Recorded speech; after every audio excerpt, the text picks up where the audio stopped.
Happy morning to everyone. Welcome to my channel Biotech Info. So 19 days are left over for the NEET main examination and I'm here with one more smart strategy tip for you. So keep watching this video until the end and don't forget to subscribe my channel, click the bell button, like and share. So let us start today with the unit 2, structural organization in plants and animals, and in the chapter morphology of flowering plants. When coming to the point of the number of questions that you are going to get from this morphology of flowering plants is 1 to 2 and the weightage in percentile is 5 to 8. So completely today we are going to discuss about the 8 marks approximately. So let us start with the today's botanist is Catherine Issou. His work, The Anatomy of Seed Plants, is published in 1960. Let us enter into the first point of this particular chapter, that is about a morphology. Angiosperm shows a large diversity in the external structure. The study of this particular external structure is known as a morphology. And the next, when you are turning the pages, you can come across with the primary roots, secondary roots and tertiary roots. You have to focus on the diagram which was given over there, and also you have to see what is the primary root, what is the secondary and the tertiary root. So elongation of a radicle as well as the root which is going to enter into the soil is going to be called it as a primary root, and the branches which are present on that particular primary root is going to be called it as secondary or the tertiary roots. Coming to the point of next one, that is about the adventitious roots as well as a fibrous root system and also the taproot system. And also you have to concentrate on like a wheat plant shows or exhibits which type of the root system. It is a fibrous root system, and Monstera and banyan tree is going to exhibit which type of the root system, that is an adventitious root system. Keep a close eye on the regions of the root.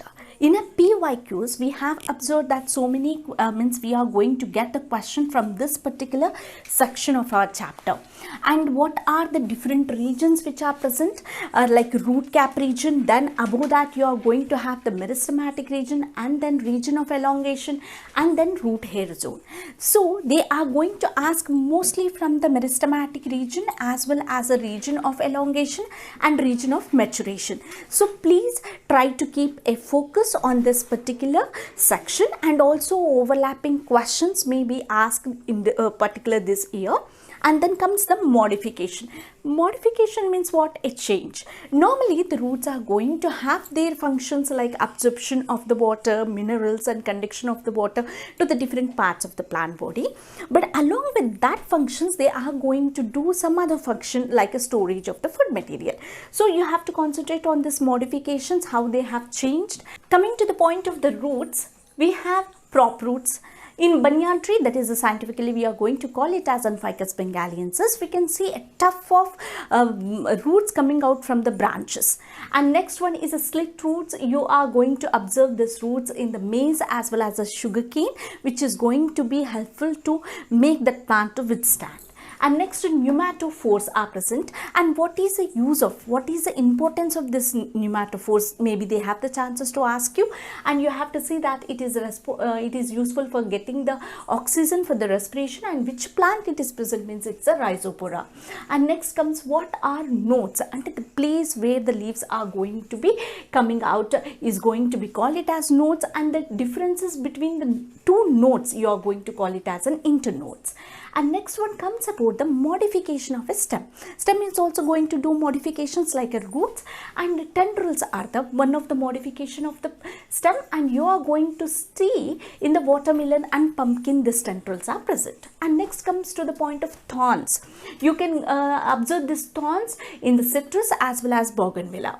And coming to the point of the pistia and echenia, which are the aquatic plants, it's also having a modification of the stem, and you can see a short internode which is coming out from the lateral branch bearing a rostri of the leaves at the top.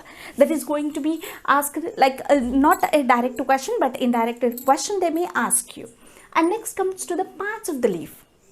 Like when you are observing the leaf, what are the different parts of the leaf? Like you can see the axillary bud, leaf base as well as petiole, stipule and the lamina. Right? Coming to the point of type of the leaves, we have simple leaf as well as a compound leaf. What is the difference between a simple and a compound means? If you are seeing the complete lamina, it is going to be called it as simple leaf. If the lamina is going to divided or incisions are there, you are going to call it as a compound leaf. Now the next one is a pinnately as well as a palmately compound leaf. What is a pinnately and palmately means? The leaflets which are present at the tip of the rachis, if they are a even number or odd number, basing on that they have classified into. Coming to the point of next one is a racemose and cymose inflorescency. And also you have to keep a focus on the arrangement of a floral parts on the thalamus of a flower. And it is going to be called it as an actinomorphic, zygomorphic, as well as a trimerous, tetramerous, hypogynous ovary, perigynous ovary, epigynous ovary. And also you have to see that what is meant by gamocephalous. If the sepals are united, you are going to call it as a gamocephalous. If the sepals are going to be free, it is going to be called it as polycephalous. And aestivation, how many types of aestivations are there? Like a volvate aestivation, twisted aestivation, and also you have to just concentrate more on the seed of dicots and the monocots. And what is a scutellum, what is a calyptoil, what is a chlorohyza, you have to just go through that one. And also you have to know about what is meant by alluring layer and where it is present. Coming to the point of next one is a semi-technical description of the flowering plants. We have 3 families only in this particular one in a syllabus, that is about the Fabaceae, Solanaceae and Liliaceae. You have to concentrate on the inflorescence, and also you have to see about the examples of the plants. For example, I have given here an example of this Fabaceae. It is the percentage, like if it is there, it is a zygomorphic, it is a bisexual, and also calyx, it is having 5, and corolla, it is divided into 1 plus 2 plus 2. 1 is in like standard petal, clean petal, and 2 are united. And androecium are 2 bunches and 9 plus 1, and gynoecium is a superior ovary. Tip of the day is a smart strategy, just I will say you.